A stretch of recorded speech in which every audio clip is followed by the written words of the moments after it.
not quite as tall as he is. Thank you all so much for joining us today to celebrate our Father. What a big life to try to fit into an hour. We did our best to capture highlights of his incredible 87 years in his obituary, which I will share with you now. Ralph Christoffersen, 87, of Boulder, Colorado, passed away on September 20th, 2025. Chris lived an extraordinary life as a family man, academic, university president, biotech CEO, and venture capitalist. Chris was born in Elgin, Illinois, and grew up in Chicago with his parents, Mary and Arthur Christoffersen, and his brother Ken. He attended Carl Schurz High School, where he excelled both academically and athletically, earning 14 varsity letters, including pole vaulting and speed skating. He was also active in the choir and theater, and was known for joking that he had to skip class because he was playing piano in the marching band. Chris went on to Cornell College, where he graduated with degrees in chemistry and mathematics. He later earned his PhD from Indiana University and completed his postdoctoral fellowships at the University of Nottingham and the University of Iowa. He met his wife Barbara on a blind date when they were graduate students at Indiana University, and they were married on June 10th, 1961. Chris and Barbara were married for 64 years and had innumerable adventures around the globe. They made lifelong friends in all the places they lived, including Indiana, Iowa, England, Kansas, Michigan, Pennsylvania, and Colorado. Chris held many distinguished roles throughout his career: professor and administrator at the University of Kansas, president of Colorado State University, executive at the Upjohn Company and SmithKline Beecham Pharmaceuticals, CEO of Ribozyme Pharmaceuticals, and venture capitalist with Morgan Thaler Ventures, Lightstone Ventures, and Viking Biosciences Consulting. In recent years, Chris devoted himself to the arts community in Boulder, supporting organizations such as the Colorado Music Festival and the Takash Quartet. He often joked that he failed retirement, but in truth, he was a lifelong learner who never stopped pursuing his passions. Chris was driven by a commitment to excellence and innovation. He was a true Renaissance man, passionately engaged in the arts, music, and theater, while also a thought leader in science and business. He was a devoted family man, always making a point to attend his children and grandchildren's events. Chris's art was focused on generosity and acceptance. He was a true gentleman with a warm smile and a sense of humor, and the ability to work with others despite differences. Chris is survived by his wife Barbara, his son Kirk, and his wife Annie, his daughter Rachel and her husband Paul, his grandchildren Connor and his wife Nadia, Bella and her fiance Mackenzie, Emily, Bryn, Heidi, Max, and Olivia. Chris was preceded in death by his parents, Arthur and Mary, and his brother Ken, and Ken's wife Patricia. Chris, Dad, Papa, your legacy will live on in all of us. You taught us to seek adventure and to give generously, and to leave every place better than you found it. We will think of you fondly when we're skiing down the back bowls, riding our bikes, and in the concert halls where music stirs our hearts. Yet, when listening to the Colorado Music Festival or the Takash Quartet, it will never be the same without watching you tear up and sway along as they play. Your encouragement will not be forgotten, and we will carry forward your generosity, curiosity, and passion for making the world a better place. Thank you for your inspiration, your guidance, and your love throughout the years. We are fortunate to call you ours. We are already feeling his absence. Yet the unexpected gift over the past few weeks has been hearing all of your stories through emails, calls, and letters. We of course knew him as a loving father and grandfather, but learning more about who he was in your eyes and how he impacted you has been such a delight. The nights after his passing, I would wake up and think of him immediately, recalling all the things I learned from him. There's so many lessons that he taught me over the years, but these three stick with me the most. Number one, don't do it because it's easy. Do it because it's important. He reminded me that the most important endeavors in life won't be easy, but we must pursue them because they are important to the world's progress. He was an inspiration, and he never shied away from a challenge. Number two, leave it better than you found it. No matter where you are or what you're doing, always leave it better than you found it. This was a lesson that his parents passed on to him, and he lived it out every day. Number three, if you're lucky enough to have a bigger piece of the pie, it means you have more pie to share. He He, along with our mom, are incredible benefactors of the arts, sciences, and numerous institutions. They're amazing examples of community building, sharing resources, and supporting causes you believe in. Their generosity is remarkable and will leave a legacy. I know if he were here today, he would be smiling from ear to ear. He would be sitting on the edge of his seat, dancing along as the takash played, and he'd be delighted to see everybody here together. So thank you for being here to celebrate his incredible life. He certainly filled 87 years to the brim, and it's impossible to capture it all today. So let's share our memories with each other, adding a little more context and richness to the story of his life, and let's all carry his love and light forward into the world every day.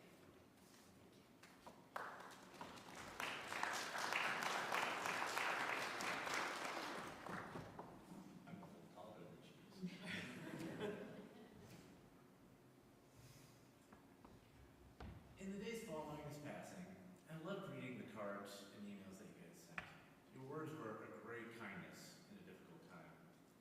Words like giant, titan, accomplished were frequently included, as most of you are familiar with his professional achievements and impact on the greater community. However, the comments I liked the most were the consistent themes of compassion, warmth, generosity, and engaging, mentor, optimist. This is what I remember about him. I mean, these are the traits that I have tried to take forward in my life.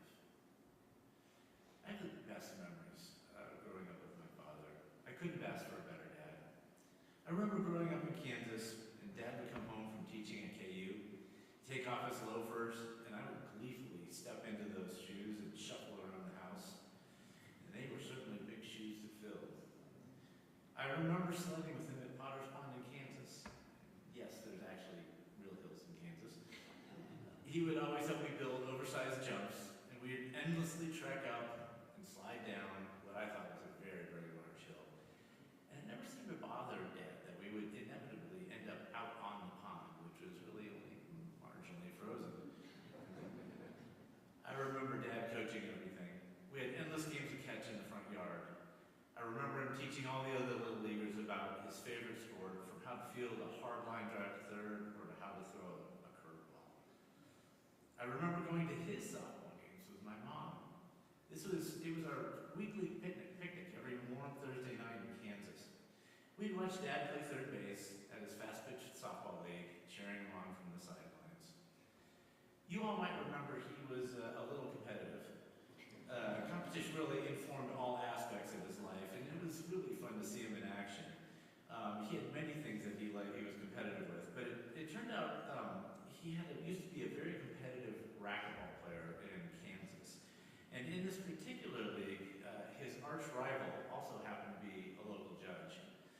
And some of you may also remember that he had a tendency to drive a little fast, perhaps a trait that I might have adopted myself. So when he inevitably got a speeding ticket going across KU's campus, he ended up in front of the judge, his arch rival. So when the judge asked in court if he had any remarks to explain his actions, his immediate response was, "Double or nothing on the racquetball court?"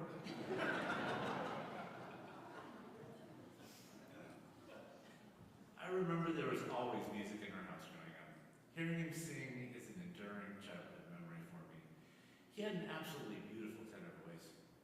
When I was young, Dad used to be the musical director for an a cappella group called Boulder. And every Tuesday night, I would get to set up the music stands before everyone came over. And then I would sit back on the floor with my back to the wall and listen to them practice. Their voices just filled the house. I truly understood his love of music. He stayed active in music throughout his life. His interest in and engagement with music never faltered to the very end. You have all seen this through his and my mother's continued support of the CMF and the Takash to this day. And he frequently said that the support of these groups may have been the most important thing he did in his career. He never slowed down. I think that's one of the greatest lessons that I take with me to this day. Whether it was a 500-mile bike ride on a tandem bike with me, a 100,000 vertical foot skiing challenge at Jackson Hole, his drive to create novel science, new medicines, and the companies that supported them, or his love of philanthropy or music. He was a role model for a life well lived. He was a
sings, he even plays piano for me. I was excited to dive into this history when I got home and excitedly asked my dad if Papa was famous. Did I have a celebrity for a grandfather? Wisely, he said, Papa is famous to some people, he told me, but maybe not in the way you're thinking. Well, at 5, I didn't quite grasp the totality of that statement. I found more and more influences of his life's work on our daily lives as I grew older. In AP Biology, I suddenly recognized the name Thomas Cech in a lecture on ribozymes the morning after having dinner with him the night before. I heard my friends involved in high school orchestra discussing the Takash Quartet at CU as the marvelous group that they are, and how they were actually the ones playing during the scene in the first Avengers movie. Huh, cool. Have to ask them about that later. By the time we were at CU and CSU's football game, and I of course learned that Papa started this game as a tradition during his time as the president of CSU, I was fully aware of the fact that while my grandfather was not a household name, his contributions to arts, science, and charity had an effect on the world around him that will be lasting for generations to come. He's not a famous country singer that I had led a young parent to believe, but he clearly has a rivaling legacy to his name competitor. This reminds me of a famous 1978 article in the Journal of Molecular Spectroscopy that he wrote. Stereoelectronic properties of photosynthetic and related systems, ab initio configuration and interaction calculations on the ground in lower excited singlet and triplet states of magnesium, chlorine, and chlorine. But Bella actually made that paper a central focus of her remarks, so I'll save that for her very concise and well thought out summary later. For all his successes and contributions to the arts, sciences, and humanity as a whole, I never once learned of these accolades from him. To me, he was the excited smile at every choir concert, swimming, birthday, and wedding. Despite his refusal to retire, he rarely missed an event for his grandchildren and set an example hard to follow as the leader of a family. So yes, for maybe the last time, my grandfather is and was Christoffersen. No, not that one.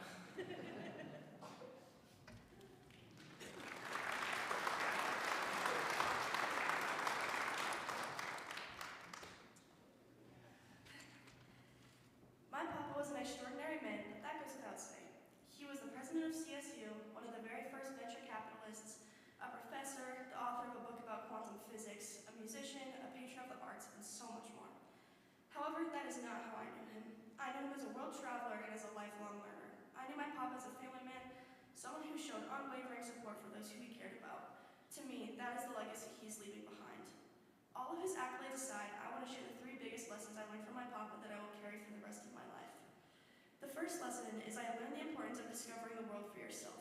I am so beyond blessed to have been brought up in a family where travel was emphasized, and even luckier to have been brought alongside on some of my papa's numerous adventures. When traveling, we didn't just lounge by the poolside. We would visit the local museums, talk with local guides, and do everything possible to immerse ourselves within the culture of the place. All of his travels taught me that the world isn't simply a place to live, but a place to be experienced. He taught me the importance of discovering the world for myself throughout travel. I learned the importance of dedicating yourself to a life of learning. I cannot remember a time where my papa wasn't doing one thing or another. If you look in his office, you can find a plethora of degrees from various institutions, but he didn't stop there. I remember he always joked about failing retirement. If someone were to ask me what my papa did, I wouldn't be able to come up with a concise answer due to the richness in which he did. Throughout various careers and adventures, he never stopped his quest for knowledge. Finally, and most importantly, my papa taught me the importance of showing up. If you told him something was important, he would be there in his brightest tuxedo, teary-eyed, and the first to applaud. If you told him something was not so important, he would be there regardless, just perhaps a little dressed down. I can't remember a single event where his presence was missing, from Pee-wee soccer games to school talent shows, to orchestra concerts to theater performances, to award ceremonies, and so much more. He never failed to share his pride in all our accomplishments, something I will hold tight forever. His continuous love and support showed me just how important the act of being there is, something I'll carry with me for the rest of my life. My papa was an extraordinary man, not simply for his accomplishments, but who he was as a person. His presence is so missed by me, but I am so lucky to have known him and been loved by him.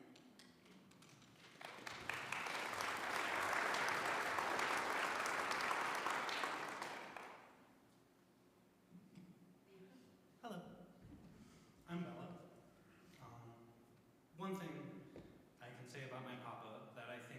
folks I know can. I saw my grandfather cry, often, in fact. It's one of the many things I respected about him. He was always pursuing the sublime, and I'm far from the first today to comment on his patronage of the arts and the impact that his work in that area has had on a multitude of artists. This, of course, includes some of the truly fantastic music we've heard today, the work with Colorado Music Festival, but also my own personal friends, peers, and inspirations. He was always on the lookout for up-and-coming talent and consistently put his money where his mouth was in that regard. What I find most striking in this was his own stake in the art which he enabled. It came from a deep and personal love of the work. Walking out of my own choir concerts and theater endeavors, I was always met with puffy red eyes and a big smile from Papa. I could count on hearing the distinctive resonant "Bravo!" from the crowd, Papa's way of marking a performance as that sublime experience he was looking for. Admittedly, he may have been a little biased towards his grandkids when it came to high school performances, but I know he never turned off his analytical thought during a performance. He was a ruthless critic when it came to art because he knew what he liked and exactly how he wanted it. That surety of self is something I try to embody in my own endeavors, personal and artistic alike. His impact spread far, and I'd like to close out with a note from my dear friend Nelson, who is not, I believe, present today, who had only met Papa a couple of times.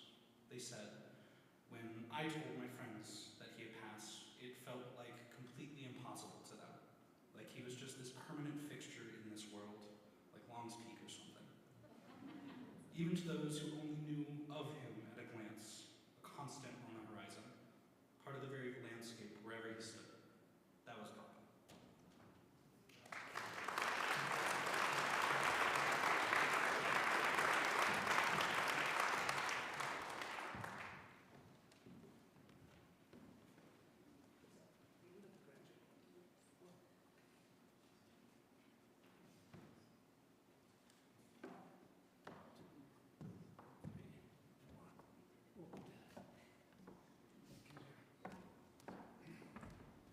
I don't really need help getting up the steps, but who could turn Rachel around? It's a great honor for me to be here today, celebrating the life of my good friend, Ralph Christoffersen. We had many very great years together, 40 to be exact. And I came here prepared to talk a bit about his many, many accomplishments. Is this too much? But his accomplishments are right there before you in his obituary, which is so well documented. The man had a life that was multifactorial. He did all kinds of things. And it was clear from the presentations of the grandchildren and Kirk and Rachel how impressive his curriculum vitae was. But he was much more than that, and the children alluded to that too. And I'd like to speak to it a little bit about my own personal recollections. And the first one was what a strong family man he was. And I don't have to say much about that anymore, because his children have spoken to it so eloquently. Chris and Barb made a home for their children and grandchildren that was sustaining, that was healthy, that was always understanding and supportive, and those children responded accordingly. You see what wonderful people they are. You don't often find that among professional people who often, they pursue their careers at the expense of the family. Chris never did that. In the late 80s, Rachel suffered a very serious traffic accident in Kalamazoo, and near death, she was taken to the hospital. Chris and I were in Kyoto, Japan at the time, at a biotechnology conference, and at 2 o'clock in the morning, someone rapped on my door. It was Chris. He was fully dressed. It was 2 in the morning. He said, "I'm going home now. Rachel has had a serious accident." "Really? You're going to go out into the streets of Japan, not understanding a word of language, and you think they're going to get back to Kalamazoo, Michigan. And that's exactly, of course, what he did, because Chris did what he wanted to do. A very forceful person, as we all know. So he found his way to Osaka, he found his way to a flight to the States and to home to Kalamazoo, and there he found Rachel, and by her bedside, Barbara, who was keeping a days-long vigil, focused entirely on Rachel and getting her well, holding her hand, talking to her, not even wanting to take a break for food or anything. She wanted to stick it out. And between the two of them, they did. They brought her back to life, literally. And now we have this beautiful lady here today, my escort up the steps. And that brought home to me what a powerful person he was and his family. The other thing that's been documented by several of them is his love of music. Chris could have been a musician professionally. He was an excellent tenor, played the piano, performed in plays of various kinds from high school and college. In Kalamazoo, he played in Evita. He performed here in Boulder, of course, as we shall see. And he was a first-rate tenor. I was a tenor too, so the two of them had a lot in common. And we got musical groups together in Kalamazoo. We had a great time. We were known as the two tenors. We preceded the three tenors. We always had a good time in our respective homes with our families and singing. So music was very important.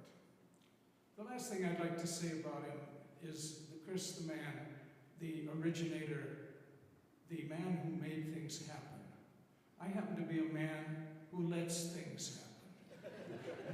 I'm not proud of that, but I think it made the two of us even better friends. Chris introduced me to all kinds of things. To be with him was to enter another orbit above the commonplace. His energy was so high, and his demands were great. And whenever we were together doing things, whether it was skiing or what have you. One particular instance, we were at a meeting again in Edinburgh, Scotland, and when we arrived in the morning, jet-lagged out, I was ready for the hotel and a nap. Chris said, no, you're not going to do that. He said, there's no way to overcome jet lag. The way you overcome it is to stay up all day, have a nice dinner, get an early to bed. Next morning, you'll be right as rain. I said, okay, I'll give it a try. So we walked the streets of Edinburgh for a day, ending up at the Castle Mount. And if you know that city, the Castle Mount is a long, high, treacherous rise. And we finally arrived back in town for dinner and a couple single malt scotches. And we were ready, I was ready for bed. Chris said, you know what? There's a production of Macbeth going on. Who could turn down a performance of Macbeth in Scotland?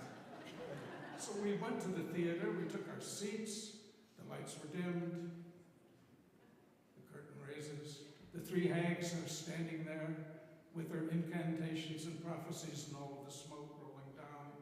And that's the last I remember. In fact, it's the last he remembered. We were both asleep, sound asleep through the whole performance, only awakened by the applause at the end. And through the graciousness of the Scottish neighbors around us, we were not thrown out. I guess we didn't snore too loud. In any case, we got back to the hotel, got a night's sleep, and the next morning, sure enough, Chris was right as rain, ready to go. I was exhausted. Many times, this man has had an influence in my life. He got me on the slopes to ski. Of course, you know that he and his family are fantastic skiers. They wear their skis to bed. I mean, these people are born to be on the slopes. They're born to be in Colorado. And that's where they are, of course, the whole family, within a few miles distance. So he got me up on Keystone Mountain and gave me a few moves to get down the slope. And then he took off on a black diamond. Now, black diamond slopes are appropriately named the Devil's Run, Hell's Kitchen, whatever. I mean, they're always very threatening names. I went down on a slope that was colored green, and it was entitled The School Marm. And I loved the School Marm. I had a great time on that slope. And I've always appreciated his attempt to make a skier out of me, even if it didn't succeed completely. Being on the mountains was a majestic opportunity, and it's never left me. It's made an indelible impression on me. So Colorado is a great place, and Chris and his family found their way here. I'm going to miss this guy a lot. He meant a lot to me.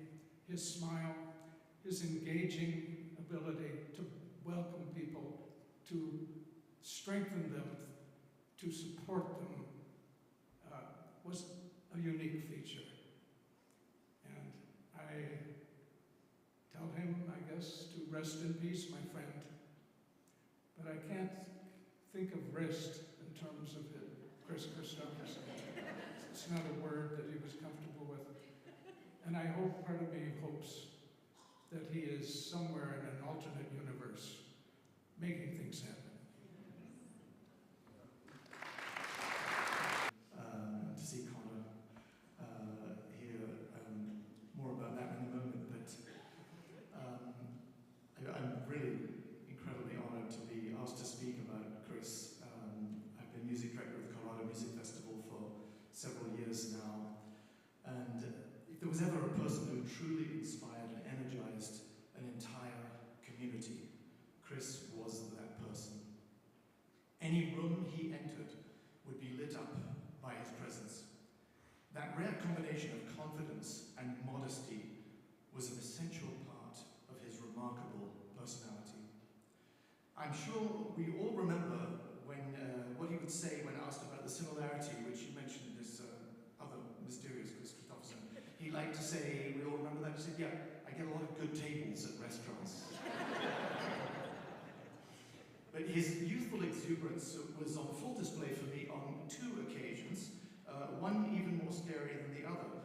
The first was several years ago, and it involved his lovely Tesla Model S. He really wanted to demonstrate the acceleration. So we went to where Broadway turns onto 36, and he said, put your head back, which of course I didn't do. And less than 4 seconds later, we were doing 80, and a corner was approaching. The contents of my brain were several hundred yards behind us by then, so I don't really remember the rest. But the next experience was even more terrifying, because by then, he had the plaid version. And this time my head was firmly against the headrest. But 2.5 seconds to 80 is not my idea of a good time. And from my left, only spirited laughter. Still recovering. But I've thought a lot over the past few weeks about the nature of Chris's impact.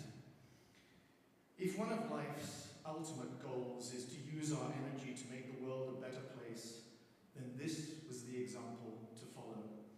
I suppose each of us strives to find opportunities in life to try to accomplish the maximum out of our innate talents. But Chris was born with an abundance of gifts: charisma, high intelligence, a huge capacity for analysis, the patience to learn whatever intrigued him, humor, warmth, fearlessness, and a wonderful voice. He also had a natural flair for understanding people and knowing how to make them comfortable. Plus, the courage to stand up against those whose opinions were out of line in his view. He was fearless in the pursuit of excellence, and the boundaries of his determination were beyond most people's imagination. The degree to which Chris cared about his community was immeasurable. I'd like to share my personal experience with Chris, who was effectively a creative partner, if not, in fact, a leader for us all at the Colorado Music Festival. My experience began in 2017 when Nadine and I were invited to lunch with Chris and Barbara. I think we all recognize very quickly when a person we meet is fully present and open, or whether there's a period of caution or guarded observation. Within a few minutes, we had discovered that not only did we have close mutual friends in the legendary violinist Robert Mann and his wife Lucy, but that one of his Christoffersen grandsons, that one, Connor, had been a good friend of my own son, our own son at college, and had sung in the same group. From that moment, Nadine and I felt that we had met true friends, and they instantly made us feel a part of this community. Incidentally, we later learned that we had the same wedding anniversary, June 10th. A few months later, Chris decided to travel to Toronto to attend a concert I was conducting featuring entirely contemporary music, including a symphony by John Adams. As we all know, Chris was a visionary and an innovator, and he loved hearing the music of today. The following morning, he took me out to brunch. The conversations we had that morning filled me with so much confidence and joy that I felt a strong and immediate magnetic pull towards this community. He essentially promised me to be an artistic partner and to ensure that resources would be available to elevate the festival to a level that he felt it deserved. Chris's creative imagination knew no bounds. He seemed to love music of virtually all styles and periods, with a possible exception of Boulder, which coincidentally was on the opening program of this summer's festival. He had absolutely no time for that piece. But he playfully joked about it at every opportunity. Of course, he knew full well that it would sell tickets and that it was Ravel's 150th anniversary. And somehow, even in that context, his light-hearted mockery felt like an act of generosity. Very soon after we met, we discovered that Barbara was a wonderful painter, and we always loved spending time looking at her extraordinary creations. In fact, one of Barbara's stunning paintings occupies the most prominent place in our home here. I could mention so many conversations Chris and I had which stimulated remarkable events at the festival. He liked to say that a conversation with me was like drinking from a fire hydrant, but I can assure you it was entirely the other way around. Among my favorite ideas of his involved our beloved Takash quartet. Thank you for making me weep, by the way, a few minutes ago. That was stunningly beautiful, Debussy. Chris was desperate to have the Takash play not only on the Robert Mann Chamber Music Series, but on stage with our orchestra. Hardly a day went by over a period of weeks when he didn't bug me to see if they had agreed yet. I really wanted to perform Absolute Jest, a brilliant and difficult piece for string quartet and orchestra by John Adams, as John was coming to the festival that year, and it seemed like the perfect way to open. But Chris also wanted a new piece to be written for the combined forces. Now, this was really a lot to ask of the Takash, and I remember feeling more than a little guilty when I approached them about the whole project. But in the end, no matter how busy they were, it felt impossible to say no to Chris, for any of us. So, because he was such a force, such a huge source of creativity, which we all not just admired, but loved about him. And as a result, the Takash appeared several years in a row, and thank you to everyone's delight. Chris and Barbara loved to have lunch with every visiting composer, and the conversations were always stimulating. Chris would ask delving questions while making each composer feel that they were the most important composer in the world.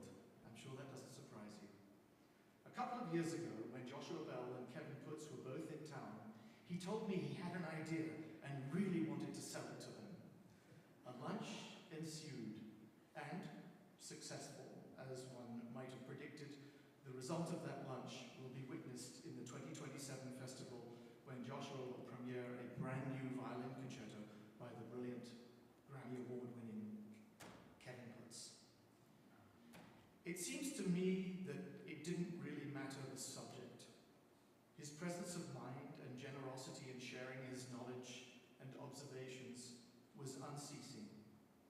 His sensitivity to music and its inherent drama was constantly evident.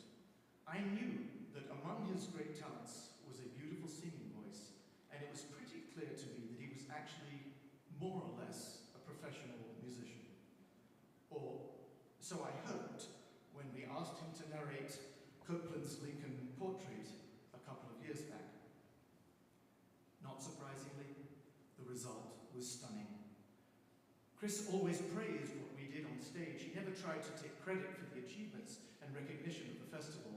I never witnessed him say no to any request for his time or his resources. In truth, he and Barbara transformed the Colorado Music Festival with vision, generosity, and incredible personal warmth, which inspired the support of many others. They have set an extraordinary example in demonstrating how it is possible to make a difference to the quality of life for so many. And we all know that the Colorado Music Festival is one of many organizations which have benefited in similar ways. And I want to express my deepest gratitude to the entire Christoffersen family, each of whom has supported and enhanced the positive energy and contributions that have led to so many transformative experiences for us all. Chris himself has been a formidable inspiration. We all know that he would want us to continue to forge ahead, to care for our neighbors, and to nourish them with great art of all kinds.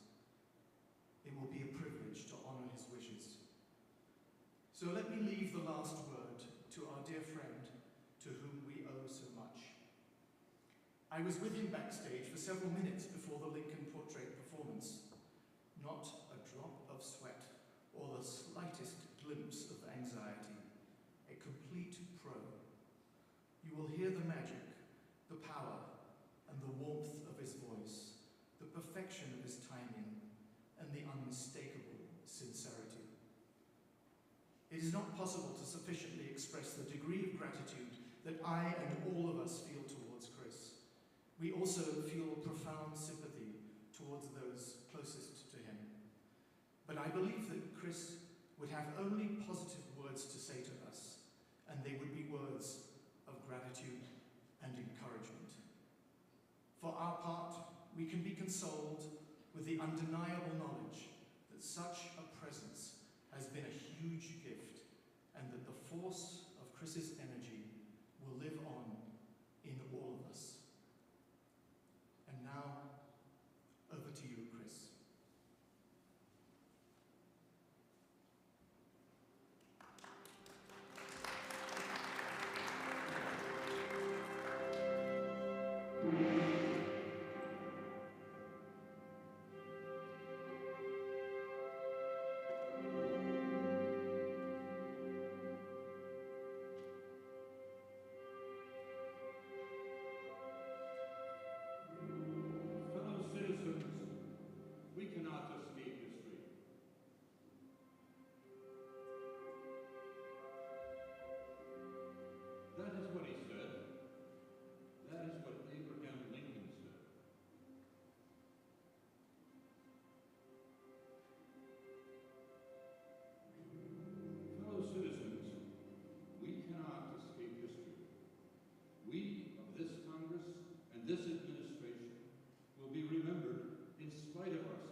memory, unique memory.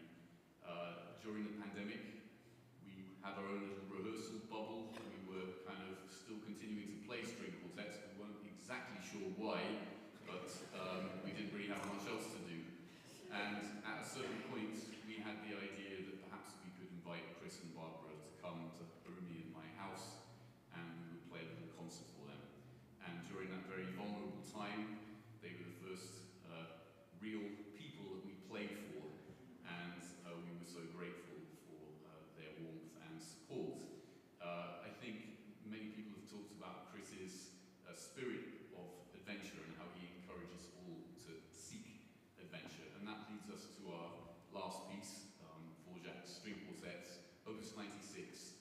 He shares a connection with Chris and Barbara in the sense that he wrote this piece when he was in Iowa in the summer of 1893. The piece is full of the spirit of new vistas and explorations and adventure, and at the same time, nostalgia.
We hope you'll join us across the street at Mapleton for connection, light refreshments, and lots of memories.